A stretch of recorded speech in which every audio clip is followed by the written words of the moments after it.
ebya Uganda bisesa. Oyo ye Dr. Lawrence Muganga. Mu 2021 ono yakwatibwa nga bamulanga for illegal stay in the country mu Uganda, nga bamuvunaana okuyingira eggwanga n'abeeramu mu bumenyi bw'amateeka. Olwaleero mu 2026 nga 27 ogwokutaano ono alondeddwa nga Minister of State for Internal Affairs mu ggwanga erya Uganda. Sokola bakatambi kano oluvannyuma tweyongereyo.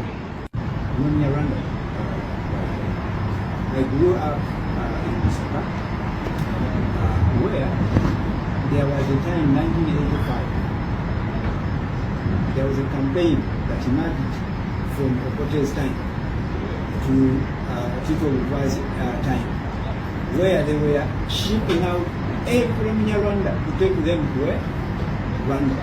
And a place they did, like our great parents came from that place. My father didn't even know how Rwanda looked like. Now us, who were just babies, we didn't even know how, even the road that goes to Rwanda. Now, I remember in our very area, we had only 2 to 3 weeks. My parents to be taken back to Rwanda. And most of those people were being thrown in a national game park somewhere, called Kajira, somewhere in Rwanda, for lions and whatever to eat them. Now, Museveni took power, captured power. Our area, just in 2 weeks, when we were about to be thrown out of the country, he took over what? That very place.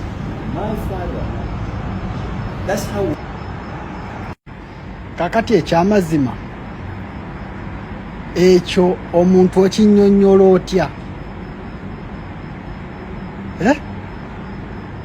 Ekyo kinnyonnyola otya?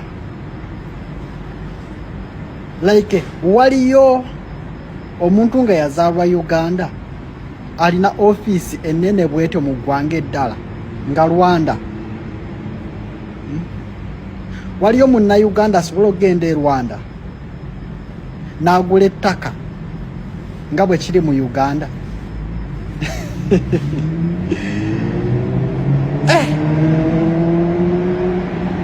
Katubirinde.